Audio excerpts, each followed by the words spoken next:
ছিল। জামালপুরে ইসলামপুর উপজেলার সাপধরি ইউনিয়নে যমুনা নদীর তীব্র ভাঙন শুরু হয়েছে। যমুনার অব্যাহত ভাঙনে হুমকির মুখে রয়েছে সাপধরি ইউনিয়নের 8টি গ্রাম এবং 6টি শিক্ষা প্রতিষ্ঠান। এ ব্যাপারে আরও বিস্তারিতভাবে জানিয়েছেন আমাদের প্রতিনিধি লুৎফর রহমান। বর্ষার শুরুতেই জামালপুরের ইসলামপুর উপজেলার যমুনা নদীর তীব্র ভাঙন শুরু হয়েছে। ভাঙনে ক্ষতিগ্রস্ত পরিবারগুলো কেউ অন্যের বাড়িতে, কেউ রাজধানী ঢাকায়, আবার কেউ খোলা আকাশের নিচে আশ্রয় নিয়ে মানবেতর জীবনযাপন করছে। ভাঙনে হুমকির মুখে পড়েছে সাপধরি ইউনিয়নের শিলদহ, কাশারিডোবা, আকন্দপাড়া, মণ্ডলপাড়া, চর শিশুয়া, প্রজাপতি, কুদালধোয়া ও কটাপুর গ্রাম। এছাড়াও 6টি শিক্ষা প্রতিষ্ঠান সহ স্থানীয় হাট বাজার ভাঙনে হুমকির মুখে পড়েছে। ভাঙন প্রতিরোধের দাবিতে ইতিমধ্যে স্থানীয়রা একাধিকবার মানববন্ধনও করেছেন।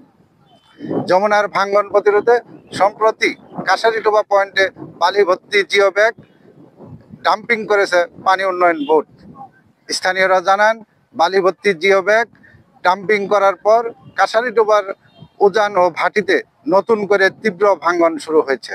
জামালপুর পানি উন্নয়ন বোর্ড জানিয়েছে, সাপধরি ইউনিয়নে অন্তত 500 মিটার এলাকায় তীব্র ভাঙন শুরু হয়।